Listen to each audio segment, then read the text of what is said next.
बरेली। केंद्र सरकार द्वारा तीनों कृषि कानूनों को वापस लेने की प्रधानमंत्री नरेंद्र मोदी की घोषणा पर समाजवादी पार्टी, बहुजन समाज पार्टी और कांग्रेस पार्टी के नेताओं ने प्रतिक्रिया व्यक्त करते हुए कहा।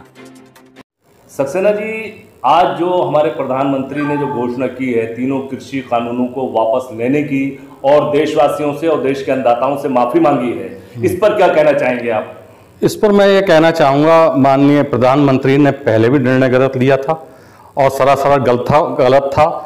लगभग 1 साल से किसान हमारे सड़कों पे आंदोलन कर रहे थे, उनको प्रताड़ित किया जा रहा था, उनको आतंकवादी किया जा रहा था, कहा जा रहा था, उनको तरह तरह के उनको नाम दिए जा रहे थे, जिससे मैं बिल्कुल संतुष्ट नहीं था। ना हमारे राष्ट्रीय अध्यक्ष माननीय अखिलेश यादव जी संतुष्ट थे, हम लोग बराबर उनके किसानों के संग में थे। आज उन्होंने उस समय किसान ये वापस लिए 3 कानून, जब 700 लोग से ज़्यादा की मौतें हो गई, जाने कितने लोगों की चोटें लग गई, जाने कितनी माएँ अपने बच्चों से वंचित हो गई, जाने कितनी लेडीज़ हैं अपने के पति मर गए। 700 लोगों से ज़्यादा मौतें होने के बाद उन्हें ये अकल में आया माननीय प्रधानमंत्री को कि अब हम कानून वापस ले लें। तो ये सिर्फ इसलिए कि चुनाव का समय आ गया है, 3 महीने चुनाव के रह गए हैं, राजनीति के तहत ये उन्होंने कैसा ये जो है 3 कानून वापस लिए हैं, लेकिन उससे कुछ नहीं होता। जैसे ये वापस लिए हैं वैसे लिखित रूप से संसद के अंदर भी इनको वापस लेना चाहिए और इसका बाकायदा जारी होना चाहिए अध्यादेश कि हमने ये वापस कर लिए हैं, तभी हम लोग मानेंगे। और ये जो उन्होंने किया ये टोटल राजनीति के तहत किया है।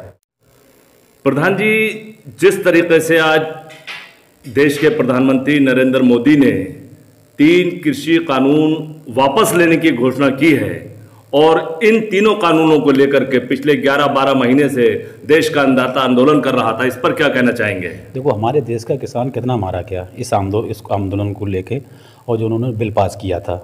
अब ये कह रहे हैं कि बिल हम निरस्त कर देंगे। निरस्त बिल कोई ऐसे थोड़ी हो जाएगा। जिस हिसाब से इन्होंने बिल जो पास किया है उसी प्रक्रिया से इन्हें फिर समिति बना के लोकसभा में फिर इन्हें बिल कैंसिल करना पड़ेगा। ये तो खाली एक लॉलीपॉप दिया जा रहा है किसानों को, जो चुनाव सिर पे आ गया है कि हम रो पीट लेंगे थोड़ा और कह देंगे कि हमने बिल निरस्त कर दिया। ऐसे हम अपने देशवासियों किसानों से कहना चाहते हैं कि ये गुमराह करने की बात है। हम लोगों को ऐसे गुमराह नहीं होना है। जब तक ये फिर उसी प्रक्रिया जिस प्रक्रिया से लागू करा था वैसे ही फिर से ये खारिज ना करें, तब तक हम विश्वास नहीं कर सकते। ये तो बहुत, अब मैं क्या बताऊं, ये तो जुमलाबाजी करते हैं, हर चीज़ को कहते कुछ हैं करते कुछ हैं। अब चुनाव सिर पे आ गया, इस वजह से हम लोगों को और किसानों को, हमारे देश के किसानों को ये खाली लॉलीपॉप देने का काम कर रहे हैं और कुछ नहीं कर रहे हैं। हाजी इस्लाम बब्बू साहब, आज जो प्रधानमंत्री ने घोषणा की है कि तीनों कृषि कानून बिल हम वापस ले रहे हैं और देशवासियों से माफ़ी मांग रहे हैं, इस पर क्या कहना चाहेंगे आप? देखिए, इस पर तो इन्हें ये बिल पहले ही वापस लेना चाहिए थे, क्योंकि हमारी कांग्रेस पार्टी ने जिस दिन से ये बिल का किसानों ने विरोध किया है, कांग्रेस पार्टी उनके साथ में खड़ी है और कांग्रेस पार्टी ने भी बराबर से विरोध किया है। आज इन्होंने, प्रधानमंत्री जी ने, जब सैकड़ों की तादाद में किसान शहीद हो गए, लोगों का बहुत बड़ा नुकसान हुआ है, तब ये घोषणा की है और अभी कानून वापस भी नहीं लिया है। अभी इन पे ये उम्मीद भी पूरी तरह से नहीं की जा सकती कि ये वापस लेंगे या ये चुनाव का जीतने का एक इन्होंने तरीका बनाया है कि लोगों में इस बात की घोषणा करके राजनीतिक हमें फ़ायदा मिल सके। मैं हैदर अली, महानगर उपाध्यक्ष, समाजवादी पार्टी बरेली। हैदर साहब, ये बताइए, 3 कृषि कानूनों को लेकर जो आंदोलन चल रहा था, आज प्रधानमंत्री ने किसानों से माफ़ी मांगते हुए उन बिलों को वापस लेने की घोषणा की है, इस पर क्या कहना चाहेंगे?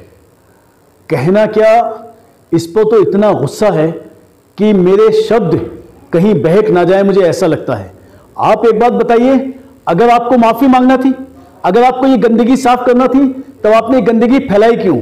और उस गंदगी पर आपने किसानों के 700 शहादत, 700 किसानों को जान देना पड़ी, किसानों के लहू को आपने किस तरीके से हिंदुस्तान के जो अन्नदाता हैं उनके लोगों को आपने सड़कों पे बहाया, उनकी महिलाओं को सड़कों पे धरना देने को मजबूर किया, उनकी किसानों की उम्मीदों पे आपने कुठाराघात किया, और आज आप कहते हो मैं हार गया, मुझे पराजय हो गई। आज आपने अपनी हार स्वीकार की है। आज भाजपा के लिए और हिंदुस्तान के लिए काला दिन है, और किसानों के लिए और हमारे देश के मान और सम्मान के लिए आज एक नई रोशनी आई है। जो लोग ये सोचते हैं कि कभी भी जो हिटलर शाही लोग होते हैं, जो तानाशाह होते हैं, वो हार नहीं सकते, आज देख लें वो हिंदुस्तान के प्रधानमंत्री को कि वो हार भी रहे हैं और माफी भी मांग रहे हैं। ये सिर्फ जनता की ताकत है, जनता ने उन्हें झुका दिया। और उन्होंने जो घोषणा की है ये घोषणा मात्र है, अभी उन्होंने संविधान नहीं बदला है, अभी उन्होंने संसद में कोई प्रस्ताव पारित नहीं किया है। मैं उनसे कहता हूं कि वो जल्दी से इस शरण को साफ करें और इस कुकर्म को, जो कुकर्म उन्होंने किया था, उसे साफ करें और संसद में बिल पारित करें।